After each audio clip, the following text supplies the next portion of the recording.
Một phụ nữ người Mỹ có tên là Abby đang đến tham quan một bảo tàng lịch sử có tên là Williamsburg. Cô ta cho biết đây là một trong những bảo tàng lớn nhất thế giới. Và trong chuyến đi của ngày hôm đó, cô đã có đi xuống khu vực tầng hầm để tham quan. Nhưng chỉ có một điều Abby không hiểu, vì lý do gì khu vực này không cho phép tham quan quá thời gian. Đó cũng chính là lý do cô đã dùng điện thoại ghi lại, để khi vậy cô sẽ có tư liệu nghiên cứu kỹ hơn. Nhưng trong khi ghi hình như thế, Abby đã vô tình quay được một thứ khiến cô dựng hết cả tóc gáy. I'm in Colonial Williamsburg, and this basement, I've never been able to go in here before. It is so freaking scary. Like there are these what looks like prison cells down here. Look at these. Tell me that's not absolutely horrifying. What the hell? Did you see that shadow?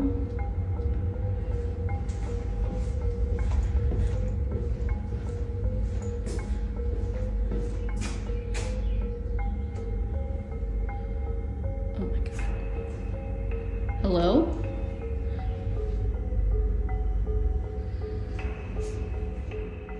Khi đó cô ấy đang đi trong một hành lang, bất ngờ ngay phía sau cô ta vang ra những âm thanh lạ. Giật mình xoay người lại, ngay lập tức Abby nhìn thấy sự xuất hiện thoáng qua này.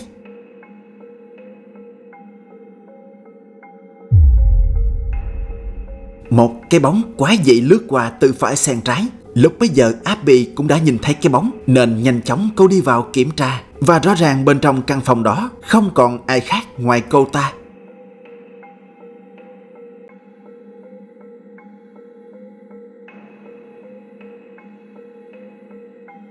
Abby nói, ngay khi đặt chân xuống tầng hầm, cô đã cảm nhận được sự lạnh lẽo khó tả đang toát ra ở nơi thiếu ánh sáng này. Và không lâu sau đó Abby đã nhìn thấy sự hiện ra của cái bóng đáng sợ kia.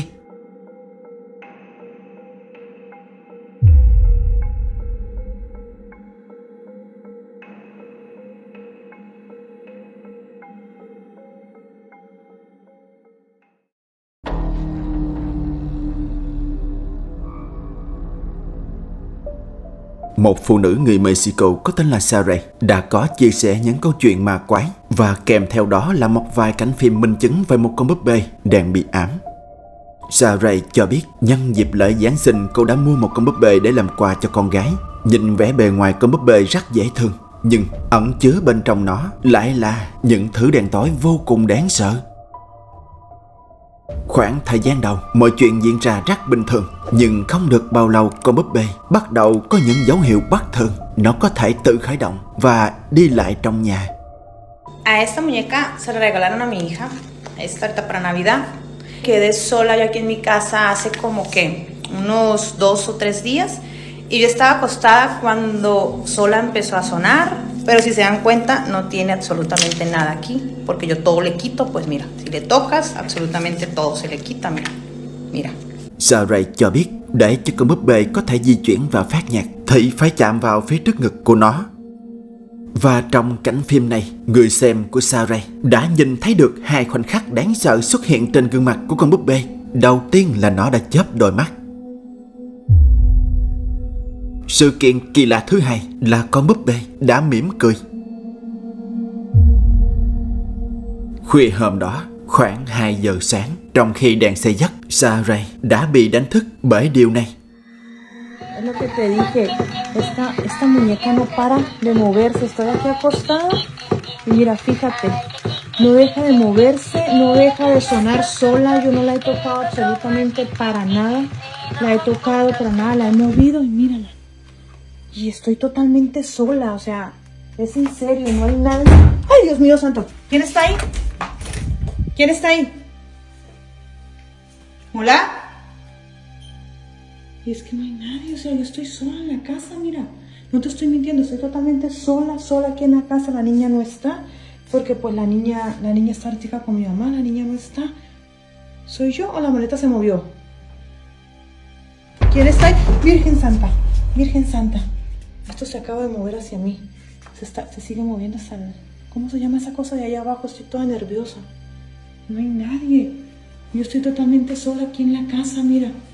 Estaba acostada, ya está bien tarde, son como la 1, las 2 de la mañana.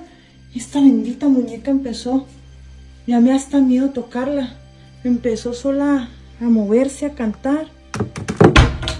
Ay, Dios. Intentaron abrir esta puerta.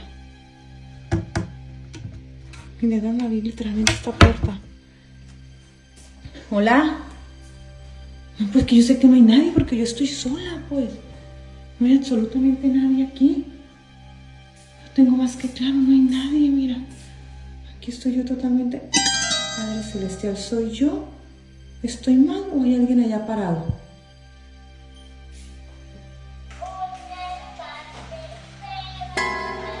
Esta cosa se está... Mira, mira, fíjate. Va para el cuarto de la niña. ¿Te das cuenta? Mírala. Va para el cuarto de la niña. ¿Qué tienes, muñeca? Tengo nervios de tocarla. Muñeca, ¿qué tienes? ¿Por qué lloras? No llores. ¿Qué tienes? ¿Qué quieres? A ver, dime, ¿qué quieres? ¿Qué es lo que te pasa, muñeca? ¿Estás enojada? ¿Qué tienes, pues? ¿Qué tienes? ¿Por qué lloras de esta forma? ¿Qué tienes? ¿Qué vas a buscar al cuarto de mi hija? ¿Qué se te perdió allá? ¿Nada se te perdió en el cuarto de ella? ¿Qué quieres? ¿Por qué haces todo esto? Oiga, muñeca. Mírenla. Detente. Detente, te vas a caer. Detente. Miren. Y no deja de moverse. ¿Se dan cuenta? Les grabé absolutamente todo lo que pasó con ella. Saray nói khi đó đã gần 2 giờ sáng, nhưng trong nhà chỉ có cô mà thôi. Đứa con gái đang ở cùng mẹ cô. Lúc này những điều ma quái liên tục xảy ra với con búp bê. Nó lại tự khởi động và di chuyển trong nhà như vậy. Esta cosa se está... Mira, mira, fíjate. Va para el cuarto de la niña. ¿Te das cuenta? Mírala. Va para el cuarto de la niña. Và điều rõ ràng là trong nhà không chỉ có mình Saray, bởi những sự kiện ma quái này đã cho thấy như vậy. ¿Soy yo o la maleta se movió? ¿Quién está ahí? Virgen Santa, Virgen Santa. Esto se acaba de mover hacia mí.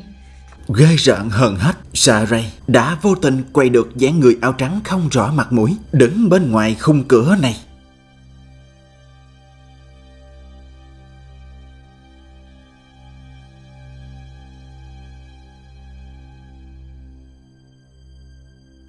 Sau những gì xảy ra và đã có được những bằng chứng đầy thuyết phục cho thấy con búp bê đã bị ma quỷ sở hữu, nên quyết định sau cùng của Saray là đốt bỏ nó đi.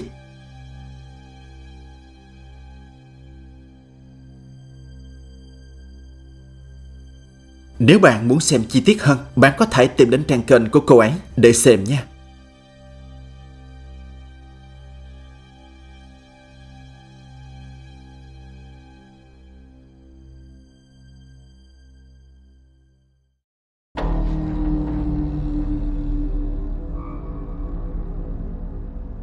Mình đoán đa số các bạn đã biết đến sự cố cháy rừng khủng khiếp xảy ra ở California. Sự kiện kinh hoàng đã gây ra những thiệt hại rất lớn cho nước Mỹ. Và trong thời điểm xảy ra biến cố, một số cảnh quay nghiệp dư không rõ nguồn gốc đã vô tình quay được những thứ kỳ lạ xuất hiện trong những đám cháy khổng lồ kia. Điển hình như một số cảnh quay sau đây. Xem nha.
Người ta nói không rõ những quả cầu phát sáng đang bay lơ lửng trong không khí kia là gì, nhưng rất có thể chúng là nguyên nhân chính khiến cho những cột lửa khổng lồ kia lây lan với một vận tốc không thể lường trước. Điều khiến cho người ta tò mò hơn là những quả cầu kia không chỉ xuất hiện ở một nơi cố định, mà chúng xuất hiện rất nhiều, bay lơ lửng trong không trung như thế này.